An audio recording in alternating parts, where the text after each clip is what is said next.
How's it going, everybody? And welcome back to another episode of your favorite bass fishing, your favorite fishing podcast, the world's best podcast. I don't know, whatever. We're still working on this. This is episode 204. So I've recorded 4 episodes this week, and I've yet to come up with the new hook catchphrase to the intro. So if you guys have any good ideas, maybe you can leave those in the comments on Instagram or Facebook or on Spotify, wherever you're listening. Let me know what you guys think the new tagline should be. We are showing this.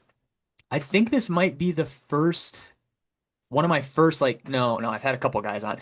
This guy on here tonight, you guys, I would assume no shade against Cooper, but you guys probably don't know who he is, but he is a local guy to me who I fished with a handful of times. My girlfriend at the time went to school with, okay, we'll get into that a little bit later. Cooper is local to the Grand Rapids area to where I used to live, and him and I got out and fished a couple times, and hopefully we'll fish a bunch more in the next couple weeks while we get into fall. But Cooper's got a very special thing that a lot of guys always talk about wanting to do, the tournament fishing side of things, and Cooper has been lucky enough and successful in the co-angler side of things. So we're gonna do a huge deep dive on tournament fishing, and this is Cooper, I think you're the first like tournament guy we've had on, not only since we've Great. changed over into like just normal conventional bass fishing, but more so like the whole episode. There Yeah. has not been many tournament guides on here. So I'm gonna throw a Yeah. whole list of questions at you and see what you got to say about it. Yeah. Sounds good, man. Oh, you did have Maddie Wong. Oh yeah, yeah. So I had Maddie, I had Yeah. Yeah. Dylan, I had Dylan from Washington. He's a young guy, and at the time he wasn't doing many Yeah. tournaments, but now he's getting really popular in that BAM series. I had Colby Pearson on, who is another guy from that PNW area who is an absolute hammer. I think he won a couple BAM like champion tournaments this year. So there's a couple tournament guys on, but first time in a Yeah. very long time since probably Maddie that I'm having a Yeah. tournament guy on. So That- I'm pretty excited about that, For and sure. especially co-angler You should. side of things. That's something that I feel like isn't necessarily like advertised. Like people aren't like, oh, I want to hear what the life of like a co-angler is. They just decide to do it and they're like, oh my gosh, I don't know Yeah. what to expect. Like it's going to be an interesting Yeah. conversation, I think. I agree. Heck Yeah. yeah. No, it'll be good. Heck yeah, dude. So as always, I let Cooper know what the icebreaker is just because I recorded so many episodes in the last week. Nobody knows that I've caught everybody off guard. I felt really bad with Lawson when you guys were listening to this last week because he had I just completely blindsided the poor guy with that question, put him on the spot, and he just did not know what to say. So I gave Cooper a heads up what we are gonna do. So we're always gonna keep the true tried and true. What are we gonna eat while we go? And then the second question, more so from being personalized, it's gonna be the same question for everybody usually. I think that it's just cool to hear that and it gives us a perspective without like jumping straight into conversation. So Cooper, you and I, we're this is Cooper and I when we go and fish together. I don't know if we've ever actually gone like we've gone bass fishing, quote unquote, but Yeah. we always end up catching sheep's head drum, whatever you want to call it, pike. Like we always get these random Yeah. bycatches Good with like stuff. one or two bass like sprinkled in. So you and I, we're getting ready to go fish the pier Exactly. in the morning for God knows what we're gonna catch. Who knows with us going out there? Yeah. What where are we gonna stop and what are we gonna get? Like what's the go-to Michigan West Coast or like west side of the state stop for you and what are we gonna get Yeah. while we're No, you there? said it. No, I mean, being from West Michigan, you gotta stop at the Wesco. I feel like Okay. that's iconic in this area. Yep. It's not as good as Quick Trip or literally any other gas Anywhere. Yeah, station. yeah. Nothing special about it. But you got to stop there, and they got good popcorn and stuff like that. But I'd probably get.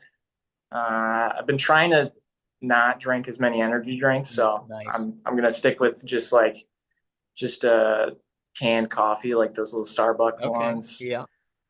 and um, some PB and J's, like some Smuckers or whatever they're called, Ooh. Uncrustables. Yeah, Uncrustables. Okay, okay. I can that's get down with that. yeah. Wesco, I mean, strike me down if I'm misspoken here, but I remember Wesco having pretty decent donuts. Like they're not like a Quick Yeah, Trip or like a Sheets donuts, but they're tolerable for a gas station yeah. in West Michigan. Like it's a pretty decent donut. Haven't had them in a while, but I feel like that's a safe Mhm. go-to if you want like a nice little sugar kickstart for your morning in Yeah, West Michigan, to say the least. absolutely. And they say that they bring them fresh every morning, but I don't know. Yeah, Some of them are morning probably being little like dusty, 2 but a.m. Yeah, but by the time everybody stops at yeah, 8 o'clock to get donuts for the people at the office, they're already six hours old under one of those heat lamps, which is fine. They're still a couple yeah, hours yeah. old, so They can't got good complain about that. variety. Yeah, yeah, exactly. Exactly. And the popcorn. The popcorn's iconic. If you guys have never been to Wesco, Yeah. I'm sure it's like every other smaller gas station chain where you can buy like the refillable buckets and it's like they've got the popcorn maker there and you can watch it get popped in the morning and probably every hour they have to repop popcorn and when you walk like the Wesco, have you ever been to the Wesco in Manistee? Like right by the car dealership and stuff by Big Al's? Oh yeah, yeah. Dude, that That place, one's iconic. popcorn 24/7 and it's right there. The people who aren't familiar, it's right by Lake Michigan. So if you're going on a charter, if you're a charter boat captain, or if you're going out for like salmon on the big lake, whether it's like recreational or with like a guide or whatever, that place in the morning in Manistee, oh my gosh, there's at least 925 people there. You can't even pull in like guys have their big 60-foot boats pulled in there. It's absolutely ridiculous. Like even trying to stop Yeah, in there during duck season when there's still like steelhead and kings like around, it's a madhouse, dude. yeah. It's It's insane. beautiful. Yeah. Yeah, it's Shout out ridiculous. Wesco. Yeah, Shout exactly. out Yeah, Wesco. Let's go. If you guys are listening, I would strike up a deal with you guys. I don't know what it would be. I don't really like popcorn or donuts or anything, so we'll have to figure something out. But we might be able to work something out here. There Dude, a we go. Wesco wrap, like a Wesco wrap on the truck, maybe that'd be Dude, worth that it. would go hard. That'd be Yeah, white and blue. that'd That'd be be pretty sweet. cool. But for the second question, you guys know it now. It's been on the show for 4 episodes now. So and Cooper knows it. So we're not going to get a crazy blindsided reaction from Cooper. But it's just easier to say the classic because I know a lot of guys on the show have at least watched the classic. So that's what I'm referring to. But if you're going to go out on the classic, Cooper's getting ready to weigh his fish on the scales. You're in your boat. Somebody's pulling you around the baseball field. We're in Atlanta or wherever we are, Tennessee, and you got your big picture on the jumbotron with like your yearly stats from the year before. What song are they playing? What's the Cooper theme song, the Cooper walkout song, whatever iteration of song song title we want it to be. What's the one song you're picking for them to play when you're up there? Yeah. I mean, that would be sweet. But probably Dream On by Aerosmith. Okay, I think that's like an yeah, that's iconic iconic. Yeah, song. Every tournament bass fisherman's chasing a dream. So yeah, I that like that. song is goes, man. Yeah. I like that. So I'd say I Dream On. think I think I like giving I think I'm gonna give people heads up about that question beforehand because you get a very It's on. more you guys get to think about it for like 5 or 10 minutes while I do the crazy long intro and then first icebreaker question. Like it doesn't put somebody right on the spot like, and you're like trying to think of songs and who sings them and stuff like that. So I think that way you get a more personable answer. So Dream On, I like that. I like that. Yeah. Any like particular part like the Yeah. chorus where he's like where his voice is like getting higher every time he says it like that part right there. Probably that part. Yeah. No, that gets me fired up. Yeah, like, yeah, I dude. like Yeah, that. that's a good answer. I like that one too. So getting right into it, Cooper you're right around my age, maybe I think like a couple months older, somewhere in there, and What you are you 26 or 20 or 24? 24. How old are you? Yeah, 25. So yeah, Okay, yeah. So I never realized that. Yeah. yeah, the only reason I know that is because I knew you were a grade older than Taylor and everybody else, and I Oh knew you yeah. were a couple grades older than TK. So I always figured I was Yeah. like, oh, Cooper's got to be like a year, a couple months, at least a couple months older than me. So we're right around the same That's age. So we grew up essentially in the same the like with Lawson last night. We were talking about how there's been like different generations of YouTube and YouTubers and like fishing YouTube in general. So I assume that mhm. our coming of age from probably like 13 to 16 was relatively the same with like the whole YouTube algorithm, like who we were watching, what we were watching and stuff like that. But prior to that, Yeah. what was like fishing, what was fishing for you? Like how did you get into it? How did you kind of get to that coming of age story of like 13, 14 in the fishing world? How did it all Yeah. start before that? Yeah. Before that, I mean, so I grew up on a blueberry farm. Hey guys, you can save 10% at snooksnacks.com using code SNT10. All right, now that we got important stuff out of the way, I wanted to take a minute to introduce you to my friends over at snooksnacks.com, an online tackle shop built by fishermen for fishermen. The owners are diehard anglers themselves, and they put real focus on swim baits and glide baits, the kind that all of us trophy hunters rely on. Snooksnacks partners with a lot of brands to produce exclusive swim baits in custom colors you simply can't find anywhere else. Their swim bait lineup in particular is carefully hand-picked from proven mass production baits to custom handcrafted swim baits, all of which flat out catch fish. Snook Snacks is always giving back to the community too, with regular giveaways on rods, reels, and even high-end swim baits. And when you place an order, you'll get lightning fast shipping and customer service that's second to none. If you're ever not 100% satisfied, they'll move mountains to make sure you get happy. And don't let the name Snook Snacks fool you. They carry gear for trophy anglers everywhere. Whether you're chasing bass, muskie, striper, or anything in between, if you're listening to this podcast, odds are you'll find something at snooksnacks.com that earns a permanent spot in your lineup. So do yourself a favor and check them out at snooksnacks.com, and be sure to give them a follow on Instagram to stay in the loops of drops, deals, and giveaways.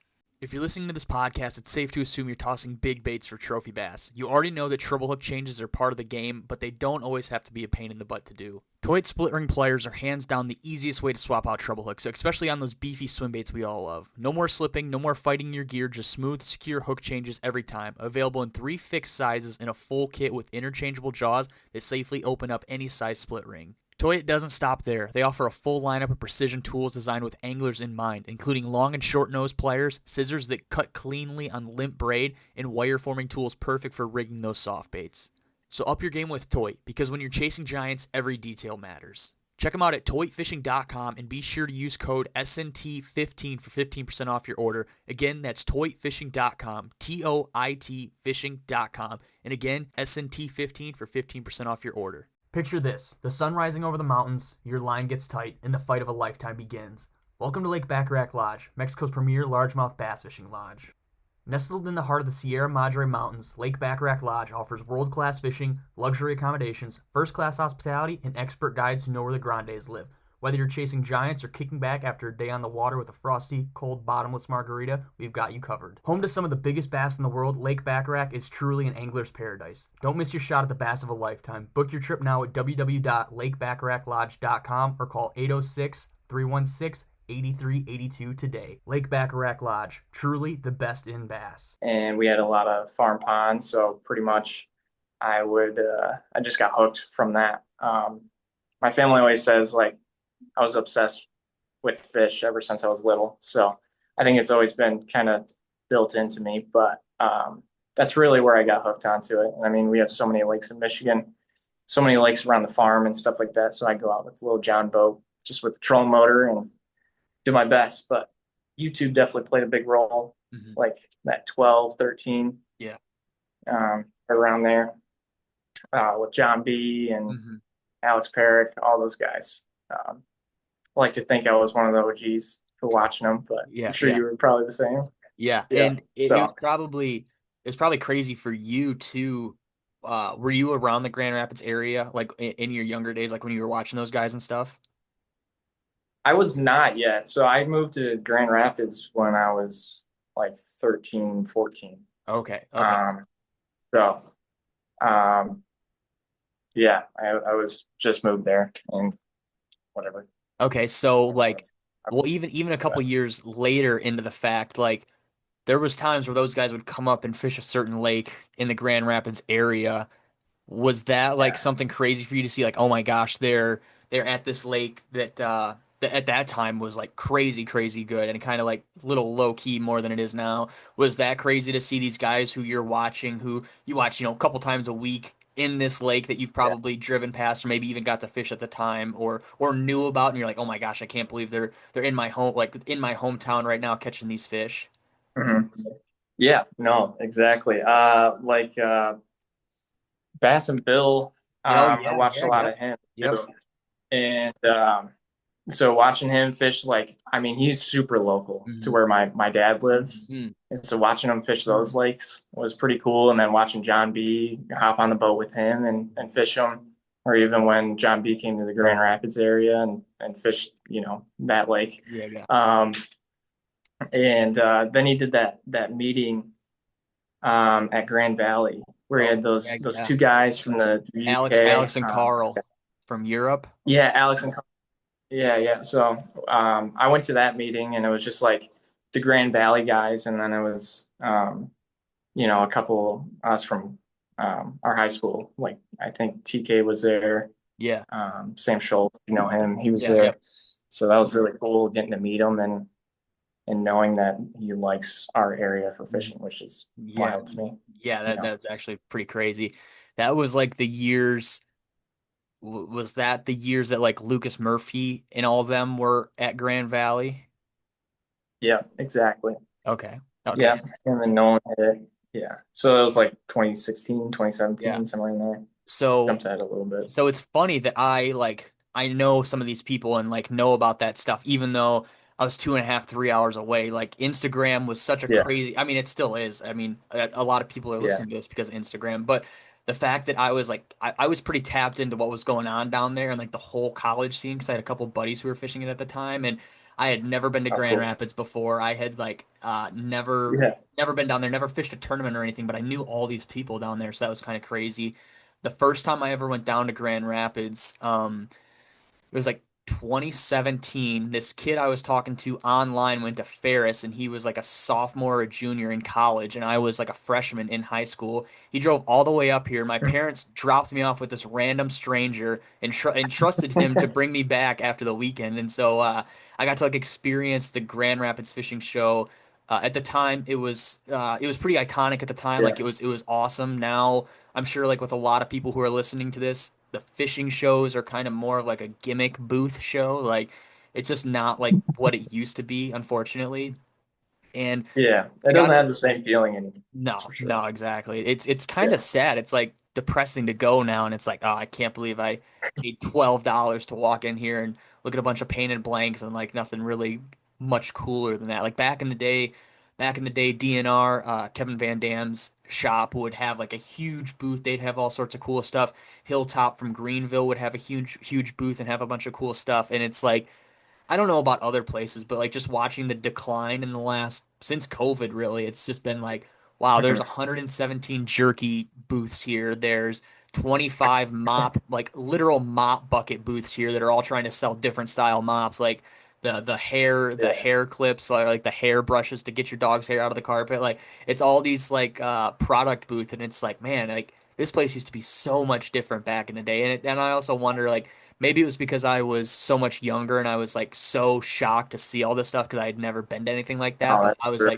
I was like, I don't know, man. It's definitely changed a lot in the last couple years. It, yeah. It's got to be a little bit of both, right? Yeah, I think so. Like you get conditioned to seeing that stuff, and yeah, I'm like the first time I went to that sports show, it like blew my mind. I thought Yeah. it was the coolest thing in the world. And just I mean it's still cool. You get to talk to people Mhm. that you don't get to see very often and just hang out and I mean there's some good stuff here and there. Mhm. You gotta find it. Like Yeah. we had the Depths this Yeah. year. Yeah, I The forgot about that. Yeah, fifth and they were season. Yeah. who do you remember what booth it was? It was just like some random booth you said, right? Yeah, it was. It was like people from like Illinois or something. Yeah, It's like a yeah. little mom and pop, but Right. they had I Depths don't think I 50s. went this year, and Cooper texted me. He's like, "Hey, like this booth has like bull shooters and 250s and like you like they have a couple colors and like nobody's buying them." And I was like, "Yeah, I mean, yeah, buy them. Like why not?" And did they look at you funny when Yeah. did you get a bull shooter or did you get a 250? I got both. Oh, okay. We got a And baller, ladies and gentlemen. yeah, yeah, man. Sold a couple boats at the show. I was like, why not? Um, So yeah, I got them both. I have yet to catch a fish on either. I'll be honest with you. when I went, I think I ran into you 2 years ago when I went. That was the last time I had gone was 2 years ago. And dude, the Yeah. looks I got, I bought a Chad Chad, like ABS Chad Chad, because I just wanted to do a video on it. I bought one of those and I bought two tens and an 8-inch mag draft. And the people that checked me out, they like could not comprehend that somebody was actually buying this stupid gigantic lure.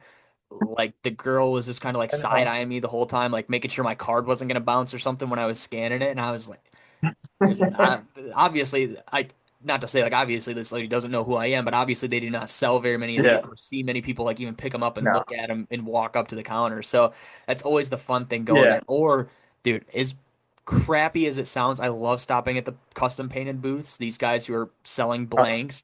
And I just like asking them questions. And then I just like towards the end, I'm like, oh, this really looks like the I slide like 165. And they're like, oh yeah, they're kind of the same Yeah. thing. Yeah, that one's bad. And That one's I was bad. like, no, yeah, it definitely is the same thing, isn't it? Yeah, yeah, they're blanks. It's just like hearing that. I'm just like, you guys are selling it for like the same as the real thing. So I'll poke some fun at you while I walk by. It's Yeah. never malicious, but it's always funny in passing No. to catch somebody off guard when you say that. Like, oh shoot, someone noticed. Oh Yeah, crap. exactly. We do. Yeah, I remember because I remember you sending me the prices and like the excuse me, the 250s and the bull shooters, they were like decently priced, like especially like it was a pretty decent Mhm. color you got too. It wasn't like some like ugly color or anything, was it? No, no. I don't know the exact name of it, but it kind of looks like an owl life, big owl Okay, life, pretty yeah. much. A little blue. Yeah, yeah, Yeah, like it looks good. And I think if you bought two of them, they gave you like a 10% yeah. discount on top of it. So I Yeah, was I like, remember that. oh, That might as that well. could that Grand Rapids show could be the only show where you could have bought a 250 and then not found a rod to fish with it. Like there's the like a Yeah, swim bait rod or anything. Like you could have found a reel, you could have found like a Tranks 400 that Alan Bob's had for a muskie setup, but outside of that, dude, like yeah. it's real slim pickings at the Grand Rapids show. If you guys learn anything from this episode, do not plan a weekend to come up to Beer City, USA and go to the outdoor expo because you might be disappointed. Nah, do it. A couple years ago, I found it was DNR had them in the discount bin. I found a brand new box of decoy quad hooks and I could not Oh, believe dang. it. I was like, I was like, what? How are these even in here? Like, why are these in here? Like, these are just the most random thing ever. I looked around the whole booth. Yeah. My buddy is like their sales or like social media director, whatever position it is. Sorry, Hunter, if you're Mhm. listening to this, but I was like, dude, like, where did you guys get these? And he's like, I have no idea. Like, I don't even know if we've ever carried those. Like, that might have just been something that Kevin threw in the shop, like from his garage or something. Yeah. And I was like, that's pretty funny. Yeah, I bought that, and then every year since, every time I go, I dig through those bargain bins to try to find more like just random one-off Just in things. case. Yeah, just in case there's something really Yeah, good in that there. is true. You do find some sneaky good stuff in there sometimes. Yeah. That is surprising that they had quads though. That was probably right before people Yeah. knew about them or were probably like freaked out about them. And Yeah. it's like, Yeah. yeah, that's not. Another thing to do is like a lot of these small mom and pop stores or yeah, a lot of these small mom and pop stores that go to these like bigger or medium sized events. If you guys go and you know what you're looking for, like Rapala DT6s in like discounted colors, we found a whole bin of I think it's like girlfriend. It was a discontinued color and like blue parrot Oh, or yeah. there was a couple discontinued Hmm. colors and I bought That's kind of cool.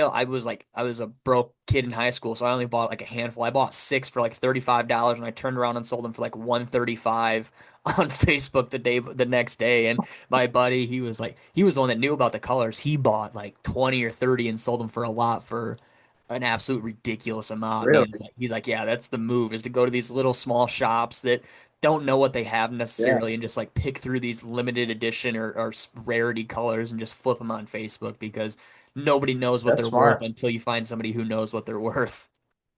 Yeah, totally. Maybe I should just do that with my 250 then.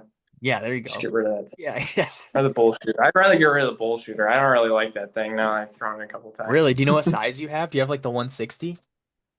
Yeah, I got the 160. To me, it still feels like a dinner plate, you know?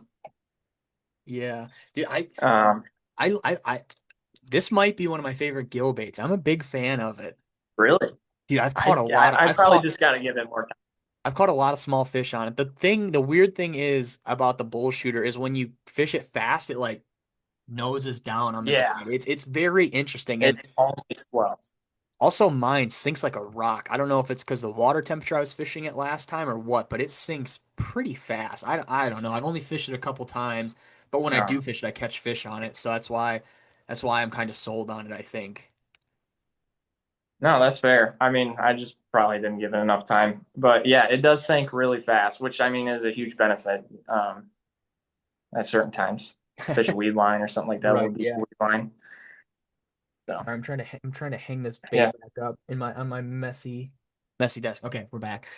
So you you grew up around Grand Rapids. Grand Rapids, for the people who don't know, is like I would consider it's pretty heavily populated, especially now. A lot of people move in there, but it's like a metropolitan area. There's a lot of bass fishing opportunities, like as far as like weeknight tournaments and like the whole middle schools have bass teams or like bass tournaments, bass teams down there now, and then obviously the high schools do as well.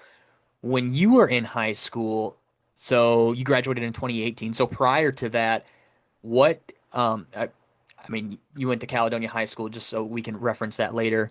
When did Caledonia get a bass fishing team, and what were you in high school yet, or was it something that was going on before you got into high school, or like how did the bass fishing tournament stuff start for you? Mhm. Yeah, I mean, before high school, you had heard like a lot of the southern states had high school teams and stuff like that. And so in eighth grade, that's kind of when we're like me and my buddy Sam were like we definitely want to have a bass fishing team. And so his dad and him and me, we kind of all got together, and Peter Lombardo and as you know, so that was the first year, was actually our freshman year. Mm, And it's crazy uh, how much it took off from my freshman year of high school till my senior year. mm. So like, quick story, Peter and I went to the state, I think it was like a state championship or Yeah. something like that Yep. up in Charlevoix. Yeah. Yeah. I remember you telling me. And and so there was only 7 boats in this tournament, or like 10 boats or something like Mhm. that, which is insane. That's crazy. Now And that the state, state, now the that I whole was about to say, state. now that state tournament has like 60, 70 boats probably that show up for the state championship. Oh, more than 150. that. Like, It's like yeah, yeah. 120. That's Yeah, it's that's crazy. insane. Yeah. So it's cool to see that it's gotten a lot more popular, and kind of happy I was a little ahead of the curve there, I suppose. And Yeah. it was a good experience, but yeah. Yeah, that's cool. My high school was like way too small, and I don't think the problem with our school was if you did one sport, you did them all, and that was typically the people who also did like outdoor activities like hunting and fishing Yeah. and stuff. So, dude, like you wouldn't want to play a baseball tournament like Saturday morning and then get up for a Sunday tournament or whatever it may be. So that was the Hmm. thing that was like I almost started one. Like I had BASS at the time. Did you guys do it through Bass or who did you guys or like did Yeah. you guys just start it? Yeah, so at the time did they have like the fundraiser where like you sell sunglasses and stuff to like raise money for the funding of the team and stuff? Or is that like do you have no idea what I'm talking about? No, I've never heard that one. We did like pop cans and stuff like Oh, that. okay. Okay. That was about it. Yeah, Yeah. like Bass offered a deal from what I remember, dude, this was so long ago. I bet you if I could still log into my high school email, I have the whole slideshow presentation still. But it was like So, what was that sunglasses company? Amphibia or something like that. Do you know what I'm talking about? Like oh Oliver. yeah. Oh, I Yeah. know what you're talking about. Yeah. Yeah. Yeah, so you would buy them whole like I never looked into it too much outside of like actually doing it and like signing the paperwork and stuff. But essentially I think it was you bought them wholesale and you turned around and sold them for MSRP to fund your team or like fund for your jerseys or whatever. And it was something that Bass put on to help these high schools get into it. And it was right around that time. I think it was my seventh or eighth grade year. So it was right around the time you guys were getting into it as well. But the thing was, is like Yeah. up here, bass fishing is not popular. Like nobody I knew outside of my buddy that went to Ferris, even past high school, had a bass boat or anything like that. Like there was no bass boats. It's all river boats and big lake boats up here. So you go to the state championship and you're in a 16-foot Starcraft or 16-foot Lund or just something random as all get out. And that was like one thing I was like, I do not think we could compete. Like I was not very good at the time. None of my friends really bass fished. I'm like, we would just be like essentially wasting all this fundraiser money to buy these jerseys and stuff to go do it. And then it was just something that the school was never really sold on, I don't think. And then the year after I Yeah. graduate, 2020 or 2019, the fall of 2019, of course, the county installs like a bass fishing tournament program through the high school, like through the schools. And so they all got to compete and everything before COVID. Oh, I was so pissed. I texted my chemistry teacher and I was like, what the heck, dude? Like, why do we not do this the year Wow. before? He was like, I don't know. He was like, I was Yeah, pretty like upset for you when they said that that was going to be rolled out this year. He's like, yeah, seriously. you missed a cool opportunity for that. I'm like, oh, well, they only did it for like a year and then COVID happened and I don't think they ever started back up again. No, that's crazy. I mean, dude, like some of the teams around me right now, like Grand Haven, uh, Mona Shores, stuff like that, Fruitport, Mhm. they have huge teams now That's too. crazy. It's like 30 or 50 kids at each team. It's insane That's how huge it insane. is. Yeah, I But mean, yeah, that's thing. Peter's middle school team, like in the a couple months ago when him and I were talking about it before season, like or like while it was in between tournaments and stuff, he said the one day they had like between all the schools, what did he say, like 50 boats or something for a middle school tournament? And I was like, wow, that's insane. I think he said there was just as many middle school boats as there was high schoolers, like in the morning, or Yeah, however it fell out, and I was like blown away. And now, dude, Grand Rapids has like if you go to so our thing up here is what's the trail West Michigan Bass. West Michigan Bass. Yeah, I was about to say if you look at the Yeah, West Michigan Bass schedule for like the Greater Grand Rapids area. I mean, I was telling somebody about this the other day on the podcast. I think there or no, I was telling my grandpa that's who it was. I was like, there is tournaments on these lakes like every 16 hours this one lake is getting a tournament held on it, whether it's a Wednesday nighter for the old yeah, guys or like a Thursday morning. Like dude, there's these lakes in Grand Rapids that just get beat like nobody's business because there's only so much water down there and there's just 20 different trail series down there. It's insane. seriously. Yeah, no, our lakes have been getting more and more pressure. But I mean, it's still a lot easier around here than it is down Right. south or Yeah, anything yeah. like that. Right. Can't complain. Yeah, exactly. So I jumped this way ahead there. So in high school, you got to fish Not the good. tournament stuff. Did you like was that something you realized like did you have fun doing that and was that something like okay, I wanna whether compete at this like on the collegiate level or just like do this on my own when I get older like Wednesday nighters or like what was your first thoughts behind tournament fishing coming from I'm assuming like more of a fun fishing background? Yeah.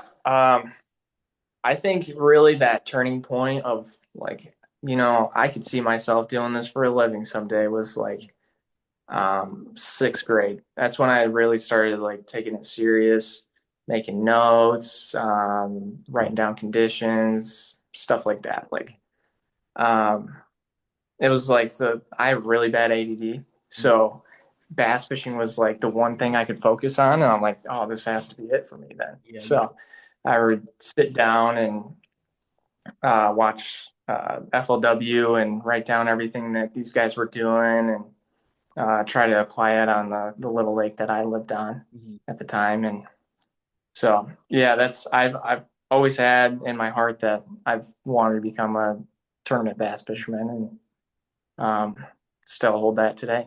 Yeah. FLW, holy throwback, man. I haven't heard FLW I in know, years.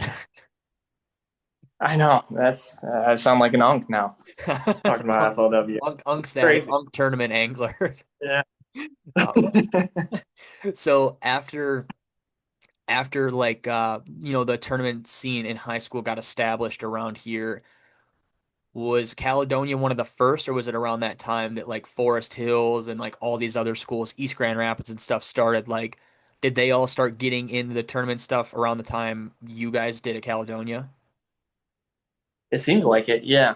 Trying to think like of who was at that Charlevoix tournament. I think it was like some people on the east side, like Brighton was a big one, Yeah. and they were like some of the earlier ones. It was definitely Caledonia, and I think Forest Hills and all the other Grand Rapids schools kind of followed suit pretty Right. soon after that.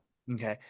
Yeah, So it still kind of is insane how many guys fish in Grand Rapids. Like dude, I have people that fish in Grand Rapids who, live right down the road in Caledonia and they've heard of guys like you and Peter and Corbin and Braylon and those guys, but they've never like I've never seen them on the water before. Like I couldn't tell you what boats they drive or like what exactly they look like. I just know their names and I'm like That's crazy because like around Yeah, here, if somebody has a bass boat, you know who it is. You've ran into them a couple times on the exactly. water. Even if you haven't, you just have an idea who they are.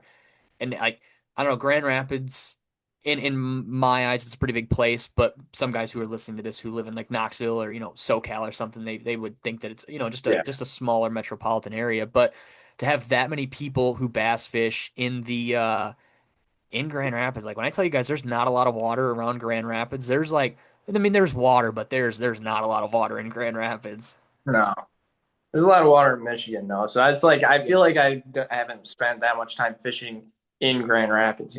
Like I've probably only been to. Oh my gosh, I'm blanking on the name. What's the one in EGR? What'd you say? Um, what's the lake in EGR? What's that one? Reeds? Reeds. Yeah, thank you. Gosh, I was having a brain fart there. But yeah, I've probably only been to Reeds Lake like maybe half a dozen times, Wow. which Okay. is kind of crazy. That's like, Yeah. one of the bigger ones in the area, and I've only been there so many times. Yeah, and that's one that used to be really good. I mean, not that it's a secret. That's the one I was referring to when I was talking about John B. Going up there and fishing. He would always go to Reed's Lake, and they'd always catch a lot of good fish. And like just to see the not necessarily the drop off, but how much it's changed in that course of time. 6 or 7 years ago to Yeah. now, like it's pretty crazy. And that's a lake Yeah. that has everybody knows it has good fish, and there's tournaments on it, dude. Like every other. It's probably like Yeah. every other day cycle there's a tournament, whether it's like a Tuesday night and then a Wednesday morning. Like there's always tournaments out there. And I'll lay this, I've talked about it before. I'll lay this boat ramp out for you guys. It's like how big would you say it is? Like 225 acres, 300 acres maybe?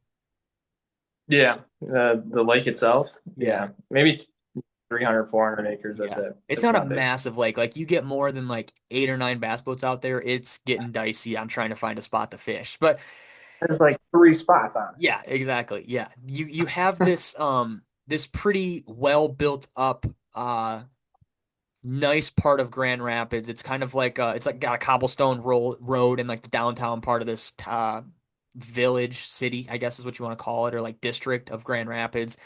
And you have this very nice school, lacrosse field, nice baseball or nice football field and stuff. And then right across from the high school, you have this lake that has a lot of big fish in it. And the only boat ramp on this entire lake in the two-way traffic, you have to find a break in traffic, back your boat down the cobblestone walkway that is more so a spot that everybody uses to lounge like next to this roadside park here. You have to back it down and then you have to find parking and it's only parallel parking. There's a library right down the road, but you can't park there because the police station's right next to the library and they do not like people parking there with boat trailers. It is like if that's like that's it. It's nightmare fun. fuel for me. Like whenever somebody Yeah. says we can go fish reeds, especially if it's somebody I know, I'm Ah, like, okay, are you guys out there already? They're like, oh yeah, yeah. I'm like, okay, yeah, I'll come, but I have okay. to leave. I have to leave at like 6:45. I don't know how long you're staying, but you can just drop me off at the boat ramp and I'll walk back to my truck and you guys can go through the hellscape of trying to back your truck in and load it and everything by yourself. Yeah. But I'll just come for a little while. Don't worry. Like it is Yeah. No, such a and the challenging people place. there will like, yeah, it is extremely challenging. The people like the traffic there, they'll like Oh yeah. cut you off as you're backing in and stuff, and you Yeah. can't see them. You're blindsided, and they'll flip you off. Yep. it's Yeah. like, It's a it's it's crazy. it's pretty crazy. I know you just said you haven't been out there very much. Have you ever been out there when East Grand Rapids High School is either having row practice or a row competition? Uh, not so much the row, but the little Sailboats? Oh sailboats. yeah, yeah. Yes, the sailboats are crazy. Yeah. It's hilarious, honestly.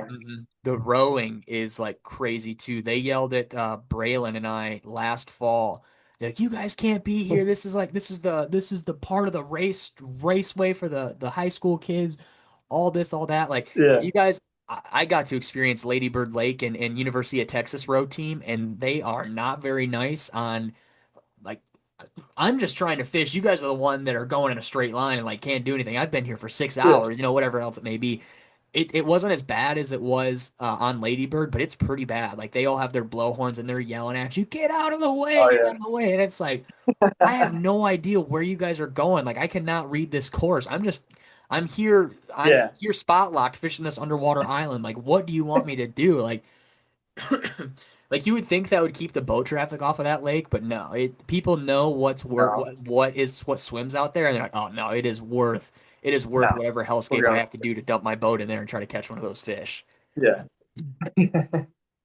Yeah, it's that's insane. funny. Yeah, The kids I know that would go to East Grand Rapids, they would check themselves out of school early on Wednesdays at like 2 o'clock, launch their boat, and then go park back in the school and like take a nap on the boat at the boat ramp for 3 or 4 hours until the tournament started, so they didn't have to fight traffic or anything like that.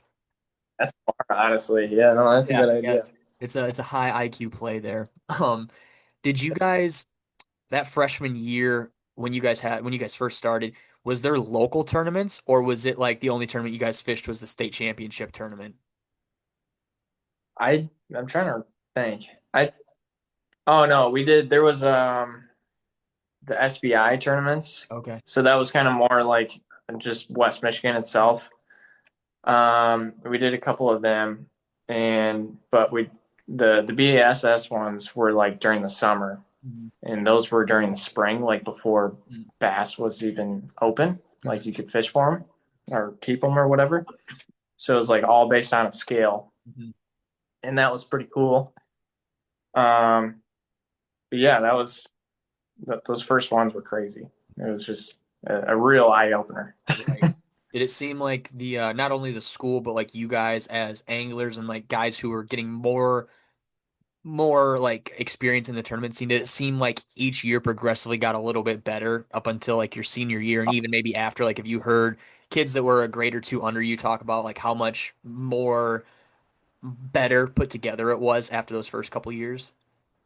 Yeah, definitely. I mean, they made a lot of improvements from what I had seen. I mean, just the growth factor of it, they just took it more serious and Yeah.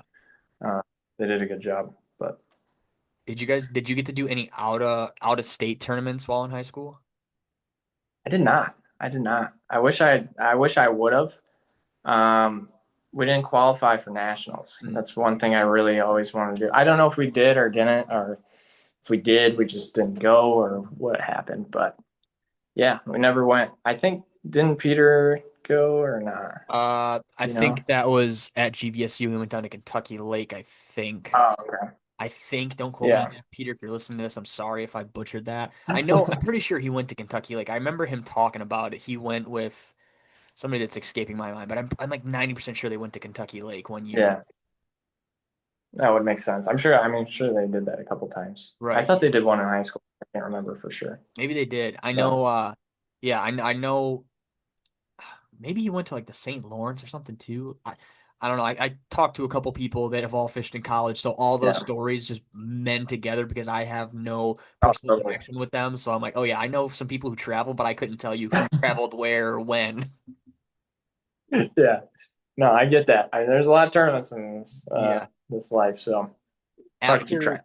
right after your like going into your senior year, were you hopeful? Like it's gonna sound like corny or cheesy, like, but did you think that you were gonna go to college and fish or like get the opportunity, like get asked by GVSU or Ferris or somewhere down south or have the anticipation to go to college and fish? Like, was that something that you wanted to do, or was it more so you wanted to kind of, excuse me, like skip that part and go right into the FLW, BASS, MLF style tournament co-angler fishing?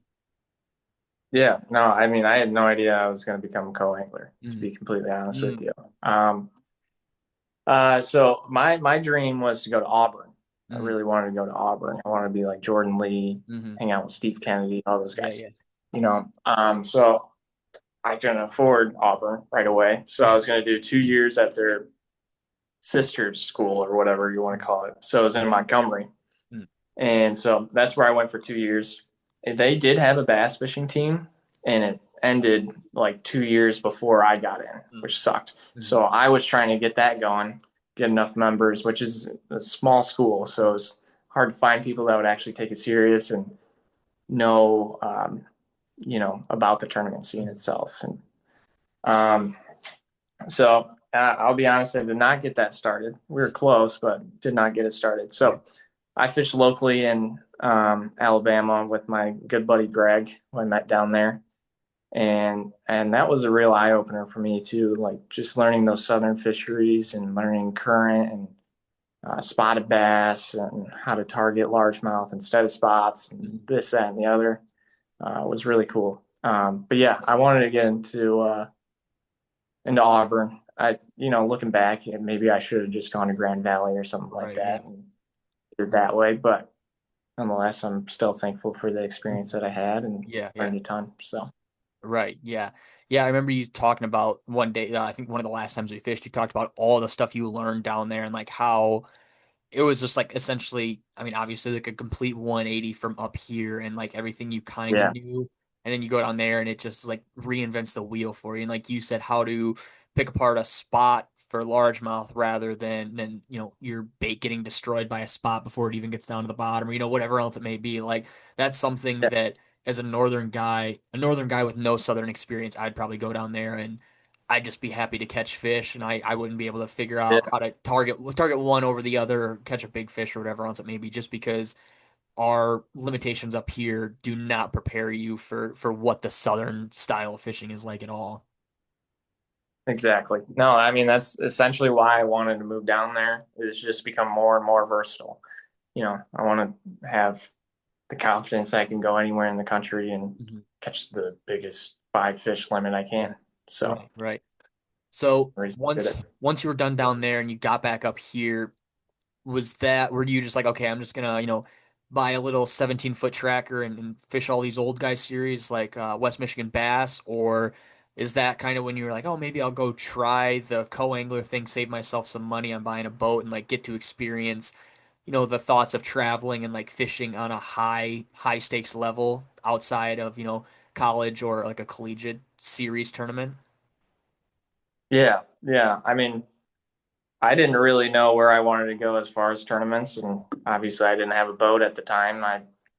I destroyed the one I did have, so I wanted to earn it, and so there was an opportunity to travel with the guy down for one of these coangling events, and I had no idea what I was doing or what it kind of entailed. But I do remember listening to like guys like Jacob Wheeler, Alan Jones Jr., Mhm. Justin Lucas. They all started as a co-angler, and they're like, "This is the very best way to put your foot in the door and learn a lot from these guys and go to all these different lakes." And I was like, "Okay, well, that's probably my next step." Mhm. So that's kind of where it all stemmed from on why I wanted to do it. Yeah. And the first one I didn't do a Toyota series. I did a BFL, Mhm. and that's probably the best way to start if you are thinking about becoming a co-angler. Try Right. BFL. Yeah, that's what I was going to ask. How Yeah, did you determine or decide what series you wanted to first off try with, and then second off, stick with and not necessarily be loyal to, but like watch the schedule yeah, intently and kind of make your first plans around that throughout the year. yeah. Well, I mean, I still think it's unfortunate that Bass got rid of their co-angling thing, but that was, I mean, they still had that when I was getting into it. But the Toyota series, they give away a Phoenix every tournament. I was like, shoot, I want to win one of them. So that was kind of my factor onto why I wanted to do the Toyota series. Pretty much is that it was better payout and yeah, win a boat. Right. That was Okay. what it was So, all about. excuse me, before we get into the crazy thing that you succeeded in doing. When you were traveling around for these tournaments and stuff, kind of give us the layout. Like, so they're 2 day events, right? 2 or 3 day. So it's everyone fishes 2 days, and then the Okay. top 25 fish the last day. And then so it's is it Thursday, Friday, Saturday usually if there's no delays or anything? Usually, yeah, So yeah, what days are you allowed to practice up to? Are you allowed to practice all the way up until Wednesday night, or like is the lake off limits Wednesday and you're allowed to practice Monday, Tuesday, or kind of what are the general rules for practice leading up into that Thursday morning blast off?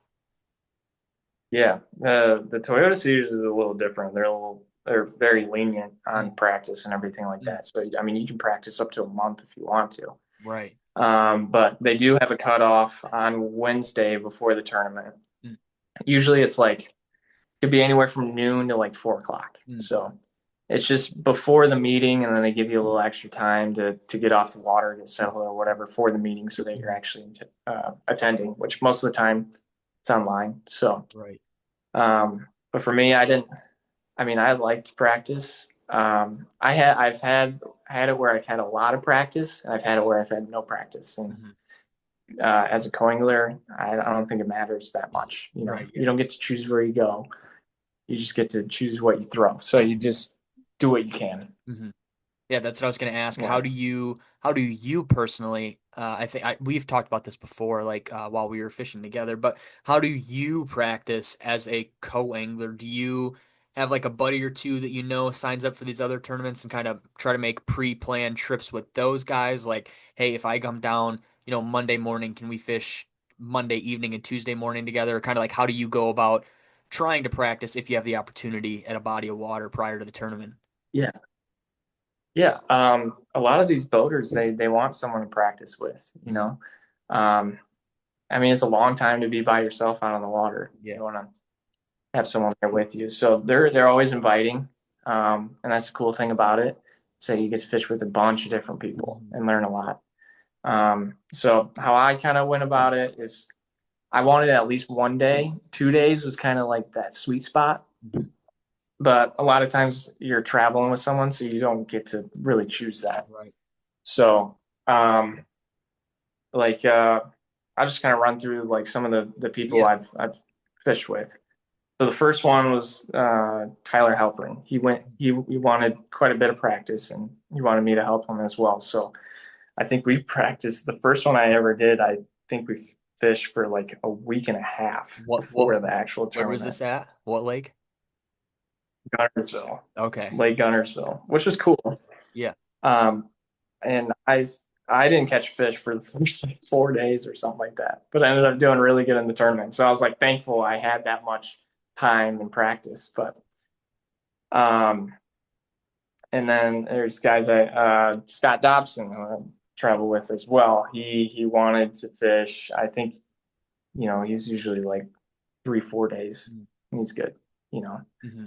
and these are huge bodies of water they're breaking down. So um, but then sometimes I would travel solo Mm-hmm. and just kind of meet someone or someone I met at a previous tournament, Yeah.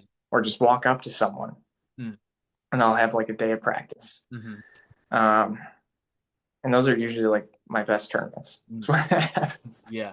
Um, so yeah, that's kind of how I did it. And really all I'm trying to do is understand, how these fish are set up, what stage of the spawn they're in, if it's, springtime or whatever.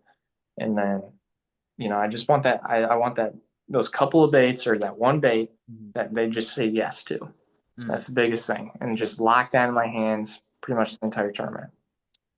Yeah. So that's kind of how I broke it down. Yeah.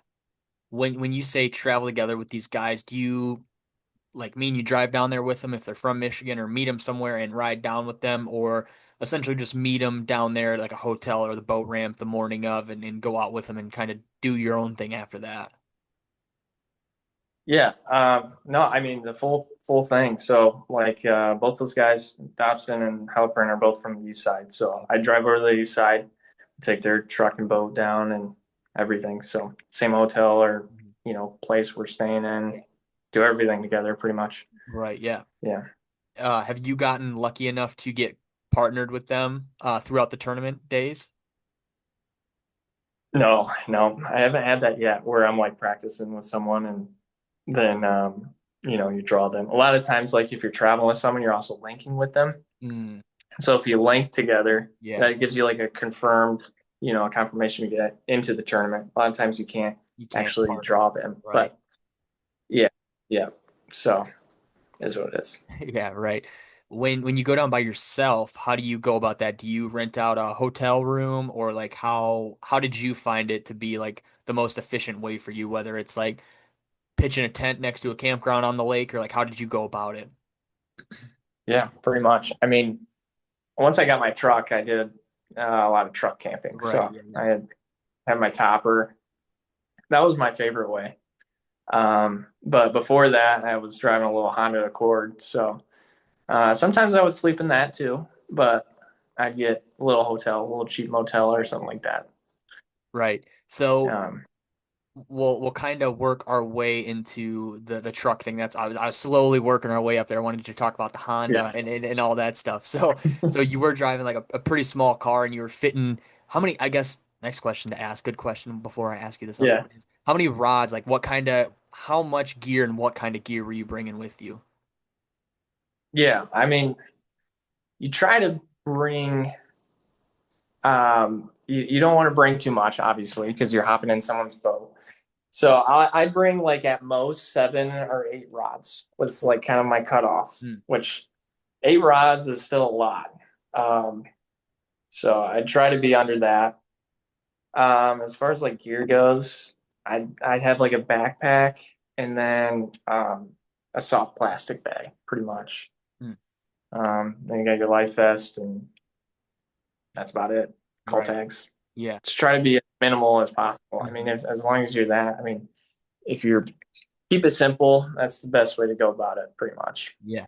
And like you said, smallest footprint or least intrusive on somebody else's boat that you have no idea the type of person they are, if they're like super like a clean Yeah, freak or whatever else it may be. Like try to be as minimalistic for exactly. for your sake of having to fish with this stranger all day. Yeah, you're just trying to respect your boater, pretty Mhm. much. I mean, if you do that, you're gonna have a good day out of the water. Right, yeah. If you don't, I get. So you kind of like got this stuff figured out. How were your first couple tournaments? Like, did you do pretty decent in them? Like, was that first like three or four? Like, you realized, okay, like being a co-angler is pretty sweet. I got it kind of dialed. Now I'm just waiting for to get paired up with a good boater all 4 days and kind of make a run at trying to achieve of getting one of these Phoenixes for one of these first place finishes. Yeah. Well, um, if I didn't have like the first tournament that I did, I don't know like how much further I would have gone on with it, you know. So the first one I did was Gunnersville, and so I finished seventh, and that was like the biggest tournament I've ever done. It was like a ridiculous amount of boats. It was like 305 or Wow. 310. Yeah, it was Yeah. insane. Like I've never seen a boat ramp look like that in my life. Mm. And that was super intimidating. But yeah, so the first one I did really good in. And so that just kind of carried me to be like, okay, maybe I can win one of these, you know? So I finished out the rest of the Centrals. That's in 2022. And then I knew I wanted to do them again because I learned a lot and had a great time. So I was like, I'll do it in 2023. And the first couple didn't go as well. But then again, I was like, the primary reason I wanted to do these was just to learn. So I'm like, I'm Mhm. learning, whatever. I did decent at one of them, which was at Dale Hollow. And then that led me to um, the win Yeah. on Chicken. And that was just like a complete, life changing moment for me. And Right. uh, was really carried me to feel like I really can do this, Hmm. Yeah. moments like that. Right. Prior, like getting to Chickamauga for your or your practice, how many days of practice did you have out there on Chickamauga? I had one That's what I one day of thought. Yeah. practice. Yeah, I didn't practice anything that we fished during the tournaments. Like we were way up shallow during practice, and during the tournament, I was out on bars and stuff like Mm. that. So it's crazy. But Yeah.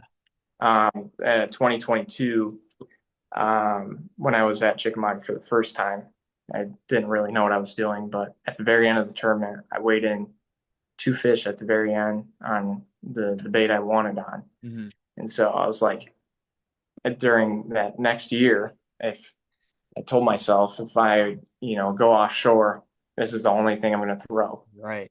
And that's how I want it. It's Yeah. crazy. Yeah, that's so cool. So what did that tournament set up like? Like day one, kind of fast forward through what the fishing was like and kind of what you thought when you were at the tanks. Like how were you Yeah. feeling? Or did you think you were gonna make the day four cut if you got paired up with competent boaters who were all kind of fishing the same similar way that you had been on day one?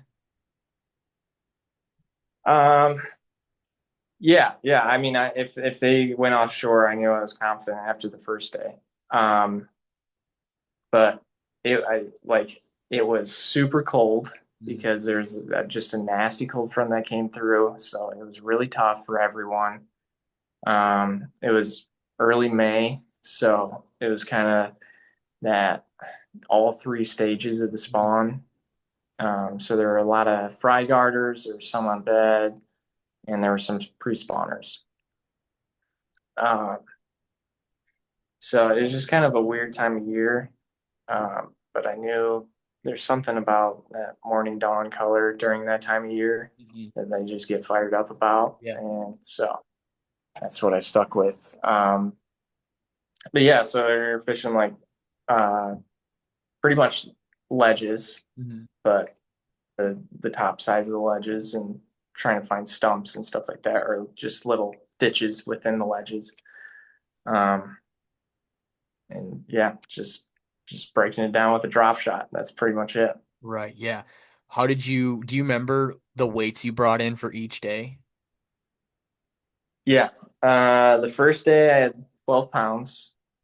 Um, and the second day I had like 13 something with four. Mhm.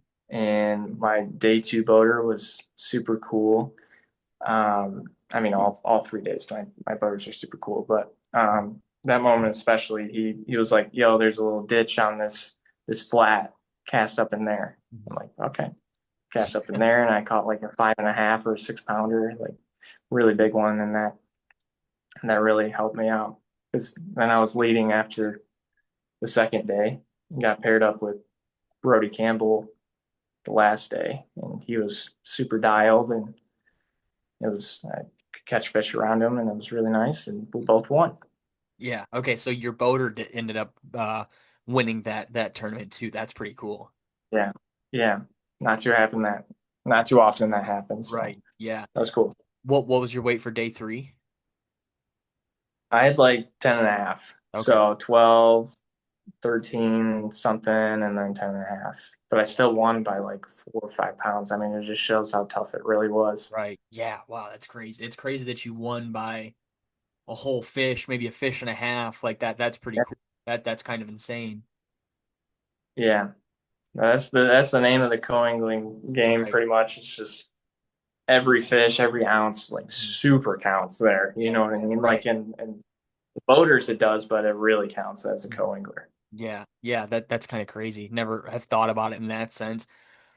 So that was around the time, I think it was around day two, or no, beginning of day three. That's like, no, no, sorry. It was the night of day two. That's like when I started to hear about you. Like we were at the shop and like Pete and Peter Oh, and really? TK and everybody was like, oh my gosh, like Cooper's in first right now. Like tomorrow, like he's up by like two Yeah. pounds or something or whatever it is. And I'm like, I don't know who this Cooper guy is, but like everybody's talking about him right now. Like everybody I follow from Grand Rapids is like posting about you and stuff. And I'm like, Yeah. I like have no idea who this guy is, but he must be from around here. Like everybody's talking about him. And my girlfriend at the time, she's like, "Oh yeah, Cooper was the grade ahead of me," and I was like, that's crazy. Like he's about to win himself a boat, and you just like casually say that, like that's insane to think about. And yeah, you ended up winning, and I was like, that's Yeah. crazy. Like good for him. And I didn't know at the time what the Toyota Series like what first place was or whatever. And Peter's like, "Oh my gosh, he's gonna win a Phoenix or however it was." But I was like, that is Yeah. crazy. Like I didn't know tournament trails, especially co-angler tournament trails, like paid out, that sort of first place finish, which that was kind of crazy to see. And I don't think it was much longer after that. Like I think I probably just shot you a DM on Instagram and I was like, "Hey dude, like you went to school with all these people I know. I'm not from down here, but if I'm Mhm. ever down here and you want to fish or you're ever fishing up by me, like let me know and we'll get out and stuff." And that I mean that was that's Yeah.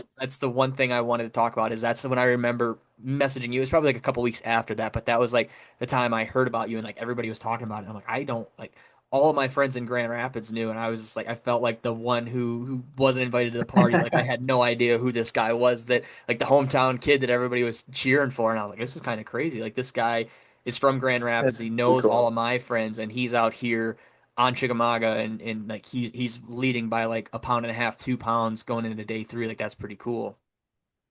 Oh, that's super cool. That's super cool hearing that. Yeah. No, I've got great support behind me and very appreciative for everyone. So no, I appreciate you saying that. And Yeah, that's dude. I think that's I feel like we did follow each other Hmm. before then, Yeah, but just never right. neither one of us just reached out. Hmm.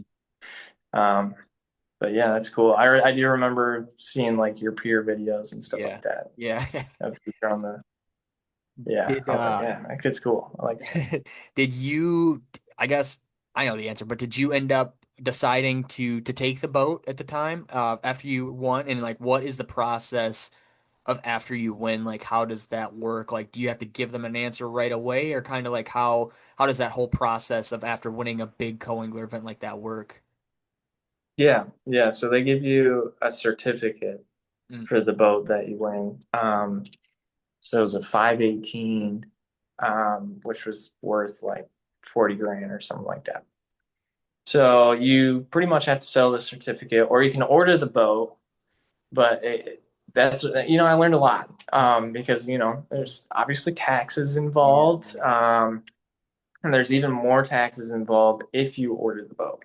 Mm, So at that point, I'm like, I don't even have a truck right now. I should probably get a truck first. yeah. So I ended up selling just the certificate. I didn't order the boat or anything like that. Um, and I'm happy I did so. And I bought a cheaper truck, a little work truck that works great for me, and then just put the rest into my savings. Yeah. Uh, yeah, and then now after winning that, then you can technically qualify. There's that like that's your business. Mm, So now I can write off all my tackle, mhm. my travel expenses, everything like that, which is really nice. Yeah, that's cool. Yeah, I remember you saying we talked about that I think a couple times ago where you were like, well, yeah, or maybe you said it on Kyle's podcast. You're like, yeah, like having a boat would be cool, but I drive like a Honda Civic like or a Honda Accord, like I can't pull a boat like and that's what you I remember you Yeah, mentioning that you're like I can continue to fish these and you have the confidence now and you kind of know the name of the game. You're like, I'm gonna win another one eventually, and then at that point in time, when the time's right, I'll pick the boat this time around. yeah, yeah. No, I'm super happy I did so. And now like it's obviously been a couple years since then, but Mhm. um and still don't have a boat, but now I have a boat deal, which Mhm. I'm super excited for. Yeah. The place I work at, uh Linden Sports Center, we're now a skeeter dealer. So Oh, I'll be running a demo that's and I'm sick. super excited for that. That's sweet. Yeah. Yeah, I remember you mentioned that last time, but nothing was kind of finalized yet, and we were talking about that and Yeah. you brought that up. That's really cool. There was something I was gonna say. Oh, did you get like reached out to like write any articles or like do any like recap videos or like was there any Toyota series guys there who like write articles or anything like taking your picture and like asking you how you did like was there like that fame aspect of it like if a guy wins like the classic or like a big blue trophy in the Elite Series was there any kind of like notoriety or like anybody who like wanted to pick your brain about what you did to win? Yeah, yeah. I mean, it's nothing too expensive like Right. Elite Series or anything like Yeah. that. But no, it was like, that all the MLF guys are super cool. But it was, right after weigh-in, they catch you and they want you to give a statement, ask you a couple questions, stuff like that, take pictures and everything. But then like it's cool to see like and I started doing this too, is kind of staying after the weigh-in, talking to the winner and a lot of guys from that tournament did that too, which is really cool. Mhm. Yeah, Yeah. and you've mentioned it before that much like a lot of the same boating competitors fish every tournament, a lot of the co-anglers fish a lot of the same tournaments too. And you've told me stories about Mhm. some of the guys that you fished against over the last couple of years. And so it's kind of cool that yeah, it's not the elites or it's not the MLF, but you still have that like camaraderie with these guys that you fish with Yeah. in and out over the course of the year, whether you guys talk a lot or you don't, or you do super good or they don't, or whatever else it may be. Like there's this thing like, okay, I've seen this guy around here for the last 2.5 years, 7 tournaments. Like I'm gonna go up and talk to him, see what he's all about, Yeah. and who knows, if I win a boat or he wins a boat, we might end up being co-anglers at some point in time down the road. So might as well get the Hmm. small talk out of the way and maybe become acquaintances or friends for further down the road too. So I think that aspect of it is really cool and maybe something that guys don't think about because it's not the big name brand flashy tournament trails like some of these other ones and that might just go over their head or they might not even think about that side of it really. No, it's cool to be a part of the community, you know. Um, yeah, that's one of the reasons I definitely wanted to get into it is the community of bass fishing. And I kind of had like preconceived notions of what these bigger tournaments were going to be like. I thought, a lot of these guys are going to be assholes or something like that, but I've yet to really meet one. I Mm. mean, they're all like really solid dudes, and we all share the same passion, and it's cool. It's really cool. I feel like a boater, you kind of have to be chill and open to it because you have no idea who's going to step on your boat, whether it's somebody who's Oh, bringing totally. 97 rods and a gajillion pounds of tackle, or somebody who's super minimalistic, somebody who, you know, does or doesn't wipe their shoes off before they hop in the boat, or, just like it's Yeah. everybody from all different walks of life and that sort of thing. So you kind of got to go with the flow or at least a little more laid back, I think, to really thrive in that style environment, fishing pissed off because the guy didn't wipe his boats off or shoes off before he stepped in your boat Yeah. or accidentally stepped on your rod or just whatever else it may be. Like I think it takes a special guy to be like, okay, no matter what, like I'm gonna fish for myself as long as the guy in the back, catches a couple fish, he's gonna be happy, I'll be happy. Like I just got to get through this 10-hour day and then I probably won't have to fish with this guy again the rest of the week. Like just make it to the next day and you'll be good, I'm sure is even probably some of the Yeah. guys' mindsets too. Totally. I mean, every boater I've ever talked to has a co-angler story, Hmm. Um, so it's pretty funny. I'm excited, to have some co-angler stories myself. Right, right. Did you get noticed like the next tournament or two? Like did guys come up and talk to you or like did your boaters ever ask you like what you did? Oh, like what'd you do a couple weeks ago on Chickamauga? Like how are you catching them? I couldn't find them when I was out there. Yeah. Like was there anything like that where you kind of like, oh man, like the boaters asking me questions on how I found success out on these lakes that essentially somebody else was like kind of guiding me out to. Hmm. Yeah. Yeah. Totally. Well, like, so the next tournaments was like the Northern Series. So they would ask like, oh, have you fished these before? Where have you gone? How have you done? And then you say you won. They're like, whoa, what'd you do? Ask you a bunch of questions, and it's like a different level of respect at that point. And no, it's cool. And then like same with the guys back at during the centrals and stuff when I did them again. They'd ask me a bunch of questions, and it's just I don't know. I guess winning is just a different level of respect, and they um, ask for your opinion on things and your point of view of what the lake is fishing with, like at that point. And Yeah. yeah, it's cool. Yeah, that But is yeah, pretty cool. definitely. Did you get a comedically large check after you won? Like that said like Phoenix Yeah, boats. Did you get to keep it or did you have to give it back? Like it was a dry erase board. Uh, I got it in my office. That's sweet. That is So awesome. yeah, yeah, I like that thing. And That's sick. that The, I, the so place it's the place you work, you have a giant boat, like bass fishing yeah, boat check. That's so people probably are like, is this like a piece of decor or like did this guy like actually win yeah, something or like where the heck did he get this thing at? yeah. No, it's a great conversation piece, and I love showing it off. But yeah, it's funny because I had that really large check. I did like a vision board that year. I, cut out my face on someone who won it, and I put my face on there. Now I have one. It's crazy. That's cool. How But yeah, easy was it to fit in the Honda on the way back home? dude, that Honda is it's been through some things, but no, it's pretty difficult. I mean, that thing is packed full when I go to these Yeah. events, and it was probably I think it was sitting on top of like my clothes bag, Oh yeah. like it kind of sticking out the back window there.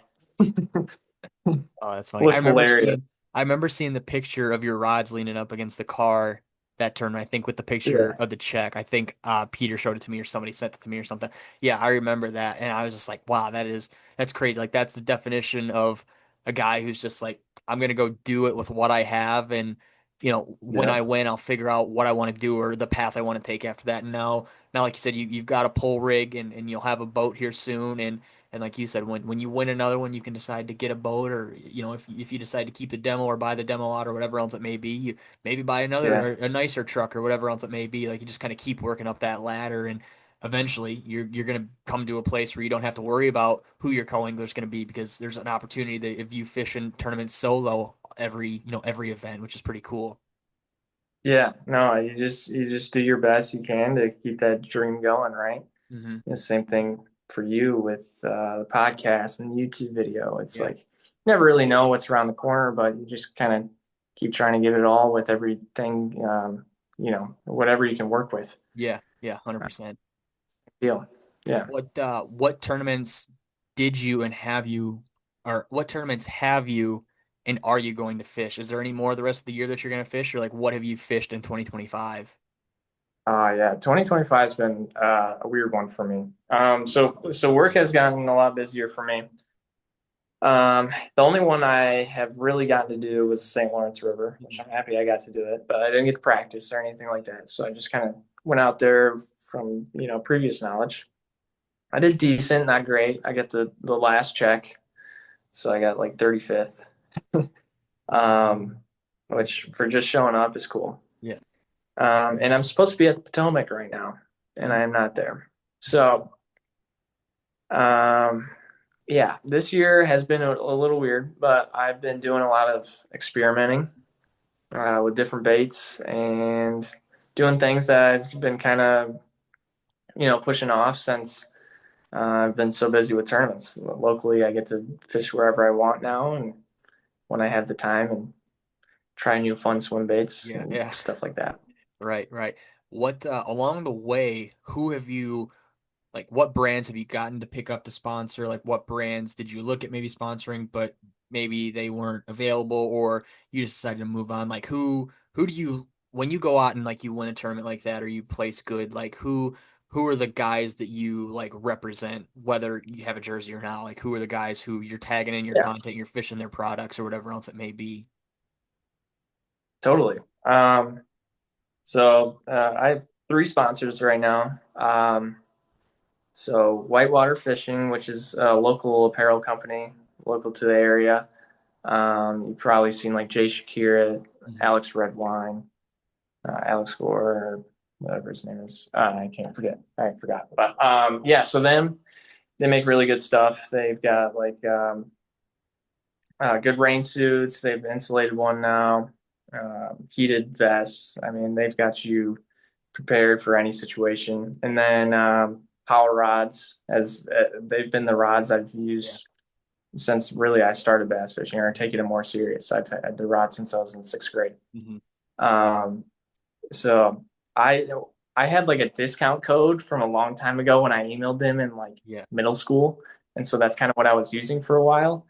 And so after I won on Chickamauga, I talked to Andrew Loberg. Hmm. He's now an Elite Series pro, and he got me hooked up with Keith over at Powell, and we have a pretty good relationship. And last one is Hags Baits. They're based out of Texas. Um, really cool stuff. They make soft plastics, really good jigs. Now they make frogs and terminal tackle. Good stuff. Heck So yeah, dude. I will yeah, say, I'm not sponsored by Powell, but Powell makes an absolutely beautiful rod. My favorite ever jerkbait rod. I'd use that rod for freaking everything, whether it was a jerkbait or a Ned rig or a Texas rig weightless Senko. I use that thing for everything. The 610-4 endurance, if you guys are yeah, curious about that. Oh my gosh, that was such a beautiful rod. And then even like their yeah, Naked series is super good. Like some of their older rods are super. I've got like two or three Infernos in my room right now. Like when I yeah, when I learned you fished Inferno or when I learned you fish Powell rods, I was like, okay, like this guy and I can get along because this is not necessarily like a slept on brand, but you don't hear a lot of guys fish it. It's just kind of No, you one of don't. those like uncommon rods. And yeah, I was like, okay, this guy's got good taste. Like I know the type of guy Yeah, I'm getting into. And when I meet a guy who fishes a Powell and dude, they're just super sick rods. Like I said, just crazy, they crazy are. light. I would hand Got people that six ten their four. actions. I'd hand people that 610 Hmm. four, and they would just, it'd be like, this is the lightest rod I've ever felt before. And it had like 100 size reel on it. And they're like, Awesome. this thing weighs like 8 ounces. Like it's just ridiculously light. And you just, that just a Yeah. beautiful rod. And then like, what's the, what spinning rods do you have? Because I remember I used one the one day and I was like, this thing is legit. Was it like the Naked series, I think? Yeah. Yeah. It was probably the naked. And that one's really cool. So I told him to come out with like some longer spinning rods, and Mm, so that was what he came out with, which is really cool. So I don't know if I don't think they make the naked anymore. They're kind of going over to what they call the platinum, which is mhm. same blank and stuff, but a little bit different actions. But yeah, they've got their action so dialed. I love the cork. I just love everything about them. They just tick all the boxes for me. Yeah. And you know, you probably I don't know what got you hooked onto them, but for me, it was that purple, Oh, yeah. like little cheetah print Yeah. deal. Yeah. Oh, those are sexy. They're so good looking. So that's what kind of got me hooked at first. And yeah, I haven't gotten off of them. And what, you know, 10 plus years now, which is crazy. Right. Yeah, timeless classic right there. Yeah, they used to Yeah. I think it was the Diesel series, the green ones. I know he made a swimbait rod in the Diesel series, and there's still a couple guys in the swimbait world who fish that Colton Green Or from probably the Max. what'd you say? Is it? I think it's the Max, isn't it? Yeah, The yeah, green that might ones? be yeah, like the lime green. Yeah. Yeah, so Oh, okay. Yeah. there's a couple guys who still fish them. Colton Green from Greenleaf Lures, I know still fishes one because every time I see a picture of him, he's got one of those, and I'm like, wow, that is a very older rod. I'm surprised that that thing is Yeah. still kicking, but good for him. People probably see it and have no idea what it is. I'm like, that's definitely a Powell rod, and yeah, Yeah. it's just it's cool to see those rods. Like I said, you don't see them very often, but every once in a while, I'll see a picture on Instagram of like a fluke on an endurance. I'm like, okay, this guy knows what he's doing. Like this is my type of guy right here. I know. Uh, just a Yeah, super sick totally. rod. They float. That cork makes the whole thing float because they're so light. That's like the promotion they do is they just throw it in the water and the rod just floats. It doesn't even think about Yeah, sinking. Like it's like a good branding standpoint of people who are clumsy and drop stuff over the side of their boat. totally. No, it's coming clutch for me sometimes, especially since I've gotten into the whole paddle boarding thing. I've dropped my rod a couple times and I'm like, Right. oh, it's good. Yeah. Pick it up. So as a and like you just mentioned the paddleboard style or paddleboard fishing too, you know, you like you said, you don't bring too much gear with you. So like what are the three or four rods that you know, there's a pretty good chance that those are the rods you're going to bring with you when you get on Yeah. somebody else's boat or, you know, you just leave in the truck for when you blow up the paddleboard after work and go fish. Yeah, totally. For me, like if you want to get really specific, if I'm largemouth fishing, Mm-hmm. 765. Mm, So 7.65 power rod. Frogging, flipping, jigs, swim baits, whatever. That's a really good one. And of course, you need for me at least, you need a spinning rod. I know you don't own one yet, right? no, no, no. No, we'll get there. Um, so like just a 7 foot medium is always good, and then you kind of need like a cranking top water or chatterbait rod. So I really like that 755 endurance, and that's a like a cranking rod. Mm-hmm. Um, that's kind of how you want to just stay around those three types of rods. Yeah. You want spinning rod, a cranking rod that kind of can do all, or like Mm-hmm. a 7 foot medium heavy, and then a heavier one. And so it's you got a couple extra models in there, and then there's your five rods, three Yeah. rods, three rods is really all you need. If you're like a bank angler, that's all you need, three rods. Yeah. And mind you, usually when I go and fish the pier, I only have one rod. Cooper is the guy who will bring his three rods and he puts them on both sides of his backpack and he'll just be a madman. He'll walk around like he's got two antennas coming out of him while we're walking along Yeah. the piers and stuff. But I can't tell you how many times he set one rod down, picked up the Ned rig or whatever else you have, drop shot tied on or whatever else, and you cast and boom, catch a fish. And I'm like, well, crap, I should have invested in a spinning rod before I got out here, or I should have brought a different rod rather than just this Yeah. only swim bait rod I ever bring anytime I ever go anywhere. So it's always the joke. I told Brady Bush, I'm pretty sure you're probably familiar with who he is, Oh another yeah. smallmouth Michigan guy. But I told Brady the other day, I was like, dude, I don't even own a spinning rod, and he's like, what? Mhm.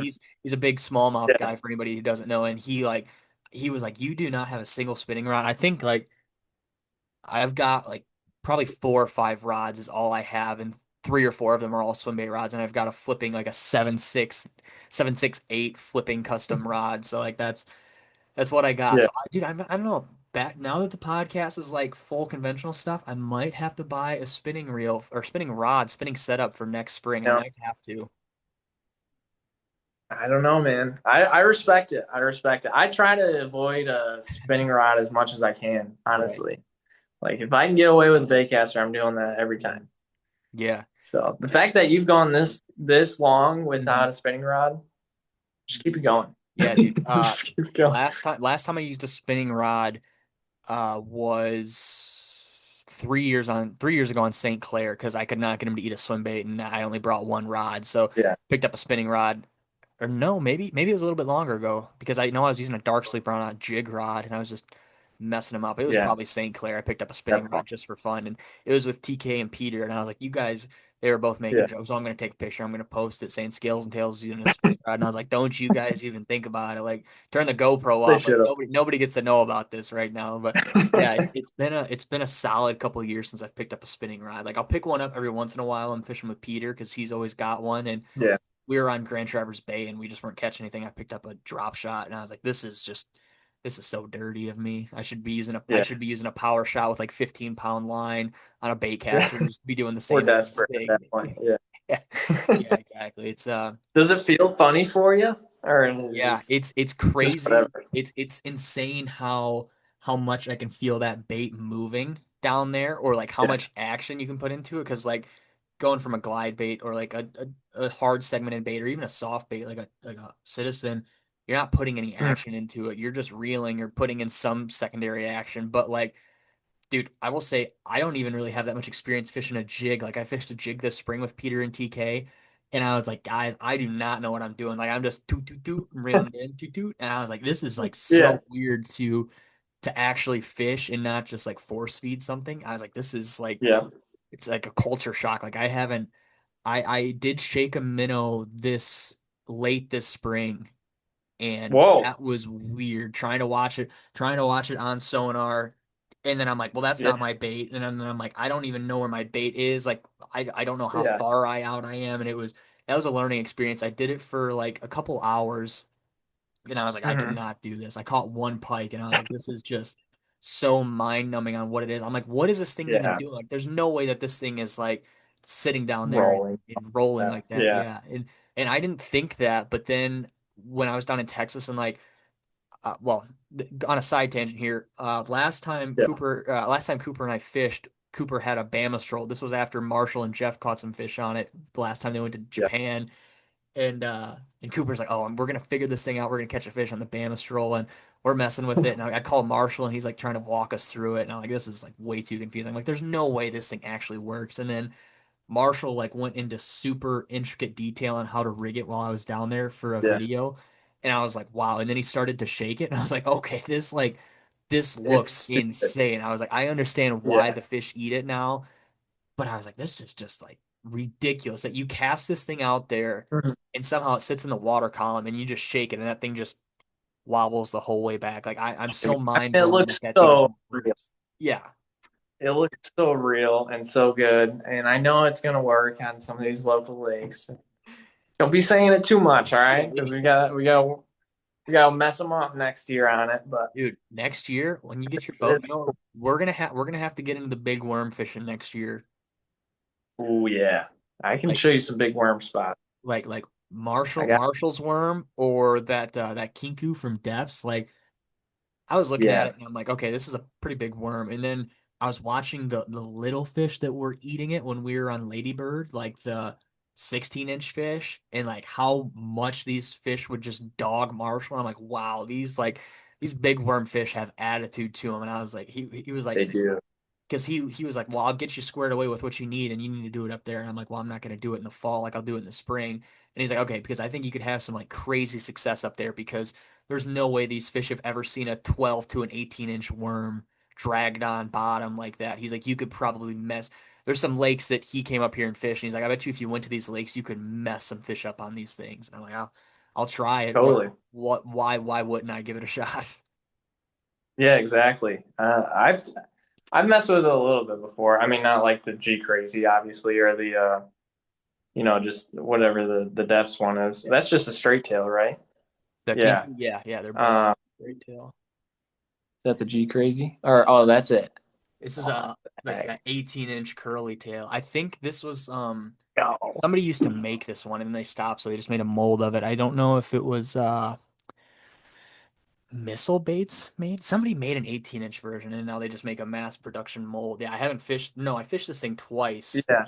This was what I this was what I was fishing the day I decided to pick up the worm and try to learn how to shake a worm and catch that pike. I was trying to catch a bass on this, but there was like Really? hardly any bass in this lake. Yeah, it sinks so slow, and the Yeah. whole time it sinks, it's sinking even slower because the tail is just It's, fluttering the whole time. And it just it takes forever to sink it down 20 feet. I'm like, this is the stupidest thing ever. yeah. Why did I think I was gonna catch a fish on that today? It's not though. I mean, like on uh the lakeshore lakes, Yeah. they mess those things up. Hmm. Um, when Maxent like first came out, those kingtails, holy cow, that was the most fun bite in the entire world. Like they just like when you drag it, they just stop you in your tracks, and it's like a different type of thump. Like a jig bite is cool, Yeah. a big worm bite is way different. Mm. It's sick. Yeah. I I think love that. that Nico Rig G Crazy out on these lakeshore lakes, that could be a lot of fun. You could catch a Yeah, lot of I fish am doing that, I curious. think. Yeah, it's cool. I like the way he fishes too. Yeah. I think Marshall, little. yeah, I'll have Marshall come up here in the spring and he can put us on a G Crazy clinic and show us how to catch them. I will Yeah, say when he was here last year, he could not buy a fish on Portage with the worm. Like it was insane. I caught one on a glide bait and he's really. like, I just have no idea why they're not eating the worm. Like it wasn't even a big worm. I think it was like a 9-inch Roman made worm and he was just like, I am blown away that these fish just turn around and swim the Yeah, other they way don't when even. they see this giant worm coming through. He's like, that's crazy. I've never seen a fish do that before. Yeah, it is like around here. It is just a little tiny bite window, Hmm. like a time of year. Right. It's Yeah. like right around end of June, early July, and after that, it gets a little funky. Yeah. Yeah. So you've gotten, I don't even know how long we've recorded. Do you know when we started? I have no idea. Okay. Um, We'll just keep talking. We're having a decent enough time. yeah, sure. Last Good. couple of questions here at least. So recently you got into, like we talked about you getting the 250 and stuff, but you got like this summer into the like the early fall, if that's what you want to call it. It's supposed to be like 80 next week, so I don't know what we call this time of year, but Yeah, it seems like the crawler had been your jam the couple times you would get to go out like yeah. after work and stuff on the weeks. Was that a fun thing to get into and like just you would be sitting at work and like, I think I'm gonna go fish today, and I think I'm gonna fish the crawler because it's a really fun bite to get on. Yeah.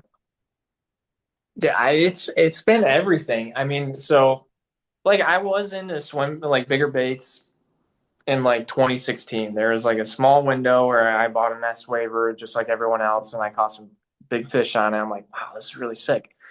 But kind of got away from it, and then I was listening to you um and in your podcast and getting all the advice that I can, and started getting into it a lot more. And so now that I wasn't doing as many tournaments this year, I'm like, every time I go out now, I'm gonna fish a big bait. I'm gonna at least have one tied on, and I'm gonna give it at least 10 casts or whatever. But I've committed to it a lot more than I anticipated. So kind of started at like Smith Lake last year. I bought just the regular or not the regular, the Spro Chat Shad. Mhm. So, and fishing that around and catching a lot of spots and just having a riot on it. And so that kind of transitioned to me into getting into it a bit more. Um, so in general, this year, it seems like I'm just like a raid glazer. Like every raid bait, Yeah. big bait that they come out with, all about the GI, Mm. those kind of slide, the Dodge, everything. I Mhm. mean, they do a good job. So the crawler was definitely the, I don't want to say it was MVP because I caught a lot of big fish on those kind of slide and the Right. GI. Yeah, yeah. But that was definitely an eye opener of like fishing big top waters like that. Yeah. Oh my gosh. That crawler's insane. The way they hit that thing, Just it's kill it. different. It's Yeah. different. Look at Yeah. this Just guy I got in the mail. This is a new top water from a company that just got into the US. Haven't fished it yet, so I obviously can't say anything about it. yeah. Whoa. Yeah. This is the ABS version, but it's got a removable lip. So this is the waking lip. Ugh, it's kind Yeah. of the same style lip that like a DRT has, like with just the hmm on it. And then it Super cool. comes with a crank down lip as well. You just snap in there, but I haven't gotten to fish it yet, so I can't say anything about it. But it is the D-Flow C130. It's an ABS bait. I'm pretty excited about this guy. If I get to fish in the morning, I think I'm gonna Yeah. try to go fish this dude. But I yeah, it's like a that. cool Tail. bait. It's got a loud knocker in it too. Like it should. I don't know if the fish are fired up. They should not have to think about Good coming up blast using that. this thing. Yeah, they should just make it happen. So yeah, but dude, the crawl like when you were sending me some of those like solid fish on the crawler and you're like you should come down and do this, I'm like yeah I should, I really should. If it's nice next weekend and like it's if it's as warm as it is and you think the fishing's gonna be good, I'll come down like Saturday night and All we'll right. fish Sunday morning if you're down, and we'll worst case scenario Absolutely. we'll get on our legendary sheep's head bite and make a video out of it or something funny like that. Yeah. Legendary indeed. I mean so it's literally the little lake across the street from me. And Okay. that place is only like 6 foot deep. Um and yeah, they're just top water fiends there, but they really like that crawler. I'll probably go out there tomorrow a little bit and see what's going on. Yeah, just Haven't poke been there around, in a while. see how your pets are Yeah. doing. See, check out my pets. Yeah. There's some big ones in there. Got like probably 4 or 5 over 5. I mean, that's Wow. not like anything crazy, but Yeah, decent enough. um, decent enough to keep going back, Yeah, exactly. Yeah, you're fishing that off the paddleboard. off the paddleboard, all off the paddleboard. That's That's sick. been a game changer for that because I mean, I'm fishing in like 3 foot and less, like everywhere. So nice. Works good. I just use my feet as little power poles. Yeah, yeah. Do you run a GoPro or anything? I have, yeah. I do have some footage of the crawler bite. That's sick. But yeah, the one day I recorded it though, Mhm. they wouldn't eat it when I was like actually working it. It was Yeah, every time I just landed it and just let it sit there, and they they would just just dead stick it. They blow just up on it. smash it. That's so weird. Yeah, weird. Yeah, it was really weird. Huh. I'll send you some well, actually I forget that I can show this. I don't know. Have you been on Instagram at all since you've been home from work or like past 4 p.m. today? Possibly, maybe. I don't know. Did you see the new Working Class Zero bait that's coming out soon?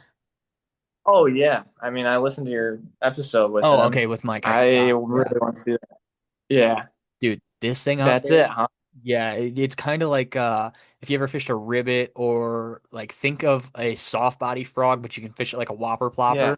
So it's just like boop, boop, boop, boop, boop. that's And then really like cool. I like real pop mine and this thing will jump out of the Yeah, water, like just do some like stupid stuff. And I don't know if they eat a crawler, they probably could eat this too. But the thing with this is absolutely. the water has to be 65 degrees or warmer, like 64 or something for it to float Yeah. properly, or if not, it kind of like slowly sinks. So with Huh. our later season right now, I don't know, but maybe by next week if it's warm, it might be a little better. But I bet I can see that water 65 over there. But no, that's super cool. And I like how it's, I mean, it's completely weedless. yeah, Yeah, I and mean, you that's could what like I need. I don't have a 4 inch one with me, but like the 6 inches is substantially larger than the 5, and the 4 inch is Yeah. tiny. So like we could even probably go and I told Mike that I could probably go and drop shot the 4 inch and or put like the 5 inch or the four Yeah. inch on the back of a jig, and you could just mess fish up. Like especially in the springtime, like when the tadpoles are swimming around, you could probably put this thing on a jig or a Ned Yeah, head and just pop it around, and it'd probably for be sure. insane. Yeah. No, that would smash them it's around it's a here for very, very sure. fun bait. It's to say the least, it's a very fun bait. I hope by the time everybody listens to this, they already have them and they're catching fish on them. But no, I highly, highly encourage. And whenever we do get together, I'll bring some down and we can, if the water's at the right temperature, we'll see if we can catch any on it. Yeah. Because you get to set the hook like you're fishing a worm, but you get to fish it like a frog, and they eat it like a Yeah. frog, and it's just like it's all the Rip them. fun stuff combined into one. No, that's sick. I like that a lot. What is that made out of? Is that like the same It's like material? Yeah, it's like the same material of like a Citizen or like kind of a fluke essentially, like just a soft Yeah. plastic, malleable A lot plastic. So you of can cinnamon or something. yeah, you can mend them back together. Like this pack is all mended back together because I blew them all out, but they last like I probably caught 4 or 5 fish on each one, and I don't quote me, but it's okay because this is coming out after the fact. I think this pack will be like $12. Like they're all gonna be 12 bucks. So the 4 inch will be 12, Oh, the wow. 3 pack of five will be 12, and then the 2 pack of sixes will be 12. Or it's like between 12 and $15. I can't remember exactly what Mike told me, and I wouldn't be saying this That's great. if this was coming out before the fact, but yeah, they're cheap compared to like his other baits and probably what people are expecting. Like there's comments on the YouTube video saying like, oh, these are probably gonna be like Yeah. $70. No, that's why there's no eyes on them. That's why they're not painted. That's why they don't have the head case harness. It's so that he can pour them like shoot them like a worm, like a Senko, Yeah. and he can turn around and sell them. Hopefully meet demand and also keep the price down so guys can buy 5 or 6 packs and that'll be good for like a whole month of fishing. So I think that's pretty cool. A little bit different for the Working Class Zero brand, but man, is it just a I fun like bait that. to fish. Yeah. No, I'm excited. I want to try them out now. Heck I yeah. mean, you know what I was fully expecting when you guys were talking about that bait? What's I that? thought for some reason it was that square frog looking thing. Oh, I don't oh, know. uh, yeah, the murder frog. With the treble hook in the middle. I Yeah, thought it yeah, was it's behind me. It's like right. Oh, it's like right here. That's what that thing is. yeah, yeah. Yeah. I thought it was that. I'm like, sounds all right. I mean, those are cool, but Yeah. I like that a lot better. No, it's a pretty cool bait. Uh, Yeah. there'll be a lot of fish caught on them in the next spring, I think. Or guys will drop them down on a bed on a 4 inch and like with a Ned head, and the fish are gonna eat it because they're gonna have no idea what the heck Yeah. it is. There's really nothing else like it.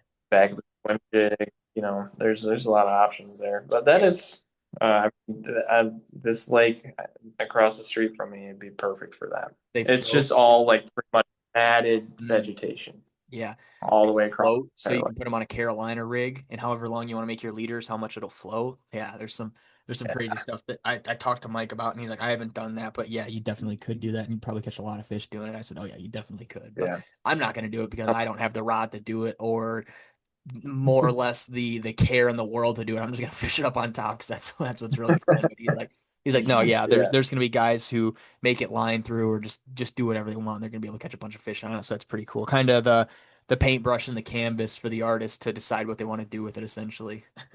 Exactly. Yeah. No, that's sweet.